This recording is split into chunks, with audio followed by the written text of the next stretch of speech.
A pesar de estar vigente desde la Constitución del 98, el Estado ecuatoriano no ha logrado hasta ahora ni una sola decisión en firme para aplicar el derecho de repetición. El proceso es mucho más complejo que iniciar un juicio a 61 exdiputados. Según la Procuraduría, también son responsables quienes permitieron que se ejecuten las destituciones de los magistrados de la Corte Suprema y del Tribunal Constitucional, como el entonces presidente Lucio Gutiérrez, su ministro de Gobierno Jaime Damerval, los policías que actuaron y otros funcionarios. Una acción que, para los exdiputados salpicados, es mera persecución del gobierno de Rafael Correa. ¿Será posible cobrar casi 15 millones de dólares en un inédito proceso de repetición? Aquí la segunda parte de este informe de La Pichideuda.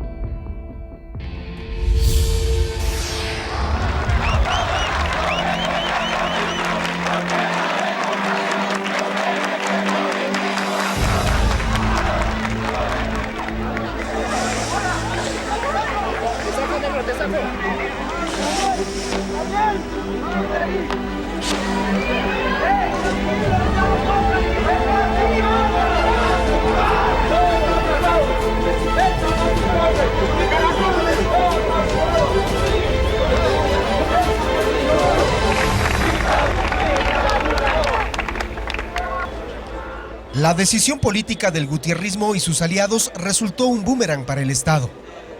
Apenas destituidos, los 27 magistrados de la Corte Suprema de Justicia demandaron a Ecuador en organismos internacionales en el 2004.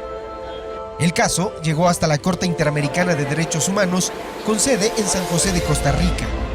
Todo estuvo perfectamente arreglado y amarrado para que se produzca de este modo la destitución de la Corte Suprema y se viole todo principio incluso de defensa. Porque habíamos quedado en estado de indefensión. Nunca nos pudimos defender porque jamás se nos dio esa oportunidad. Y ese fue el argumento para litigar durante 8 años, la inconstitucionalidad de la destitución y de la violación de su derecho a la defensa. El 23 de agosto del 2013, la Corte Interamericana de Derechos Humanos resolvió que los diputados del 2004 no tenían atribuciones para destituir a los magistrados. Por lo tanto, lo que el Congreso Nacional hizo la noche de ese 8 de diciembre fue inconstitucional. Eso es cosa juzgada. La Corte Interamericana condenó al Ecuador a pagar $12.300.000 como indemnización a los magistrados destituidos. Pero a ese rubro se le debe sumar otros $2.200.000 a los afectados del caso Camba Campos y otros, que hace referencia a la destitución de los vocales del Tribunal Constitucional el 25 de noviembre del 2004, también por el Congreso. El Estado hasta hoy ha pagado algo más de $11 millones y mientras ejecuta el pago restante, intenta simultáneamente sentar un precedente y cobrar ese dinero a los responsables a través de una acción de repetición. Esta consiste en que los servidores públicos que fuesen responsables de una violación de derechos asuman el pago de las indemnizaciones en lugar del Estado. El derecho a repetición está contenido en la Constitución del año 98 y fue recogido también en la Constituyente del año 2008. Consecuentemente, es legal que se intente ejercerlo. De allí a que pueda ejecutarse esa acción, pensaría yo que aquello no es probable. Es posible que ellos hayan actuado sin competencia, pero actuaron dentro del ejercicio de sus funciones como legisladores. Consecuentemente, sus votos y sus decisiones los exculpan de cualquier responsabilidad. El fondo o el principio básico y fundamental del recurso de repetición es que el Estado no puede perder. Antes, por supuesto que habían resoluciones frente al Estado, pero el Estado pagaba indemnizaciones. Estamos hablando del presidente de la República que convocó al Congreso, los diputados que fueron parte de ese Congreso y que tomaron la decisión, algunos de los jueces que impidieron el avance de los procesos constitucionales, el propio Tribunal Constitucional de la época, que también puso freno a algunos amparos, y también la policía por el hecho de haber impedido el reingreso de los magistrados a la Corte Suprema de Justicia.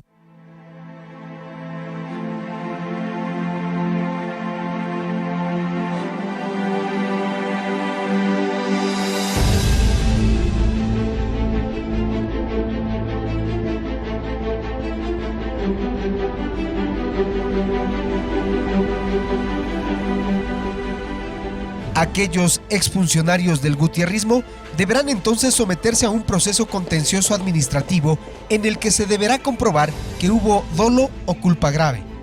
Cuánto se demore dependerá de la agilidad de la función judicial, pero también incide en ello el número de demandados, porque hay que considerar que hay que citar a todos y cada uno de los demandados. Estamos hablando de más de 60 personas que tienen que ser citados en sus respectivos domicilios.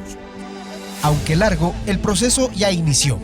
En total, son 61 diputados los que votaron por la cesación de la Corte Suprema de Justicia y del Tribunal Constitucional, según lo determinó la Comisión de Justicia y Estructura del Estado de la Asamblea Nacional. Simplemente se les ocurrió reformar, interpretar la Constitución y en base a ello destituir vocales del Tribunal Constitucional y ministros de la Corte Suprema. Y eso lo hicieron. Allí vino la pichicorte. Después recuerde usted que 7 meses no hubo Corte Suprema de Justicia. Es decir, totalmente un caos en acefalía, sin seguridad jurídica en el país, como consecuencia de la irresponsabilidad de quienes actuaron en esa época en el Congreso Nacional. El 23 de septiembre pasado, el Pleno de la Asamblea Nacional analizó la responsabilidad de los diputados del Congreso Nacional y determinó que se atribuyeron facultades que no tenían. Nadie puede presentar un escudo de irresponsabilidad absoluta. Debemos responder, pero la condición de un legislador no es la misma que la de cualquier otro funcionario público. Cuando se instala aquella fatídica reunión en el ex Banco Central, era evidente que se iba a cometer una barbaridad. Este Parlamento va a tener la estatura moral, la decencia necesaria para señalar no solamente a los que votaron, sino a los responsables de la tragedia de la patria. Luego de 5 horas de debate, la Asamblea de mayoría gobiernista no dudó en aprobar una resolución para respaldar la aplicación de la acción de repetición vigente desde la Constitución de 1998 contra los diputados que cesaron a los jueces de la Corte Suprema y a los vocales del Tribunal Constitucional.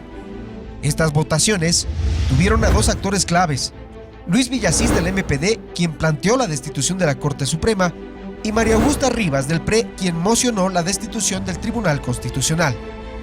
Se volvieron a escuchar nombres de viejos políticos, algunos jubilados, y de partidos ya enterrados como el PRIAN, el PRE y el MPD.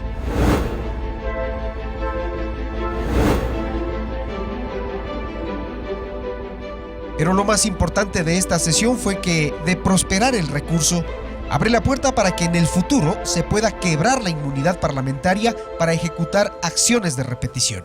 Fue inconstitucional, fue arbitrario, fue ilegítimo. Por eso es que ellos no están amparados por la inmunidad legislativa que, oigo, es aludida, porque la inmunidad no equivale a impunidad. Al oficialismo, por ahora eso no preocupa, por lo menos en el discurso. ¿Ustedes están conscientes, me refiero a ustedes, quienes están en la Asamblea, y a los demás funcionarios públicos, de que esto en algún momento se puede revertir también contra ustedes que están hoy en funciones? Bueno, la ventaja de esto es que, apegados estrictamente a lo que la Constitución reza, a nuestras competencias y funciones, han sido nuestras actuaciones dentro de este periodo de la Asamblea Nacional. Pero como dijo el procurador, no solo será la actuación de los legisladores, también la convocatoria a esa sesión extraordinaria que hizo el entonces presidente Lucio Gutiérrez. ¿Qué hizo el presidente Gutiérrez? Convoca a Congreso Extraordinario para tratar, segundo punto del día de ese Congreso Extraordinario, sobre la situación jurídico-constitucional de la función judicial, es decir, un asunto de carácter genérico, que no cumplía con la regla establecida en el artículo 133 de la Constitución, en donde se establecía claramente que el tema debía ser específico. Según los magistrados, el hecho de que la convocatoria haya sido ambigua fue una jugada de Gutiérrez para librarse de responsabilidades en el futuro. A mí júzguenme por mis acciones, no por lo que supuestamente podía haber pensado. No, a mí júzguenme por mis acciones, por mis responsabilidades como presidente de la República. Dentro de mis responsabilidades está la de convocar a congresos extraordinarios. Y eso es lo que yo hice, siempre buscando mejores días para todos los ecuatorianos. Y deja que sea cada diputado el que responda, incluso su esposa, la exdiputada Jimena Borges, y su hermano Gilmar. El 3 de octubre pasado, la Presidencia de la República también emitió su informe al respecto. El presidente Correa, por escrito, ha establecido responsabilidades contra el presidente Gutiérrez y ha pedido que se ejerza contra él el derecho a repetición. Eso quiere muy claro. Haremos lo que nos corresponde, para que el Estado no pague un centavo por la politiquería y corrupción de los mismos de siempre. Los responsables de esos capítulos ocurridos a finales de 2004 hoy se sienten perseguidos. La ciudadanía debe saber que la Corte dio esa sentencia porque no había defensa, porque no hubo defensa. No solamente que no hubo defensa, sino que el procurador actual se allanó a la demanda, incumpliendo su función. Probablemente, si el Estado no se hubiera allanado y no hubiera demostrado su buena fe al reconocer que los diputados actuaron sin competencia, las indemnizaciones hubiesen sido mucho mayores.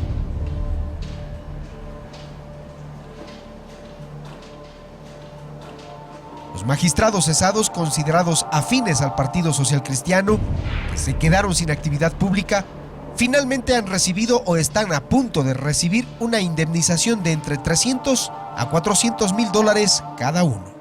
Fueron bastante menores a las que nosotros habríamos considerado que teníamos derecho a percibir. En mi caso recibí cerca de 400 mil dólares, que todavía no se pagan. ¿Logrará el Estado recuperar los 14 millones y medio de dólares?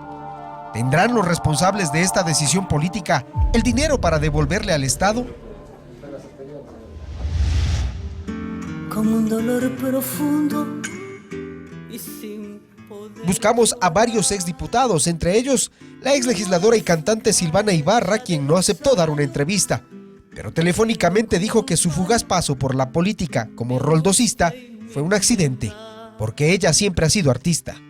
Porque esperaste tanto tiempo para irte, porque dejaste que tu amor me corroyera. O sea, no es obligación pagar. Yo le dije, por ejemplo, a Silvana le dije, si te toca pagar, puedes pagar con música, presentarte en Quito, en Riobamba, en Manta, en diferentes partes, porque 350 mil dólares para cualquier persona que esté bien, es plata, es una cosa, una locura de plata. Hay quienes, sin embargo, aún defienden a la Pichicorte. Si usted analiza la historia de la Corte Suprema del Ecuador, una de las cortes que menos escándalos de corrupción ha tenido es esa corte. El único escándalo que tuvo fue el que ocasionó el presidente de la Corte con el retorno del señor Bucarán. Nada más. Lo demás, revise los fallos. Pero doctor, ¿no me va a decir que la Pichicorte era una maravilla? Bueno, los magistrados que se designaron en esa corte, yo sí pienso que son gente muy respetable. La memoria suele ser frágil. Una tarea judicialmente larga y que parece imposible. Solo queda el recuerdo de uno de los momentos más oscuros de la democracia, cuando Ecuador además se quedó 7 meses sin el máximo organismo de justicia. Algunos protagonistas de esta historia ya fallecieron.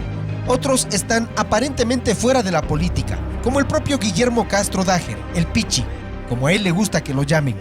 Él vive en Salinas, donde es un empresario hotelero exitoso y está dedicado a la labor cristiana. Visión 360 lo contactó en varias ocasiones. Se negó a dar una entrevista, pero estas son las últimas imágenes que de él se conocen. Ando con una camisa de campaña política, pero no estoy en campaña. Estoy ayudando a un amigo mío de toda una vida, 45 años, y el amigo hay que ayudarlo porque le quieren quitar su partido a Galán. Y él ha dicho, ayuden a recoger firmas, entonces estoy ayudando a recoger firmas. Si alguno de ustedes quisiera darnos una firma para que el partido no lo extingan, también se lo vamos a agradecer de corazón. El dictamen de la memoria, lo que hizo el viejo Congreso, lo que hace la actual Asamblea. ¿Cumplimiento de la ley o venganza de la Revolución Ciudadana? En política, nada está dicho.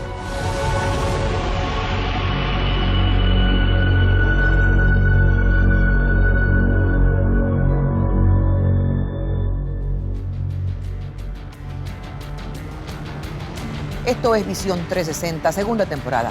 Ya regresamos. El bastón que la acompaña para ella es un símbolo, porque nunca se arrodilló, nunca lo hará. Cuando cumplí 80 años digo, opa, tengo ya mucha edad, ¿qué espero? Y ahí le pedí a Dios no morirme sin abrazar a mi nieto.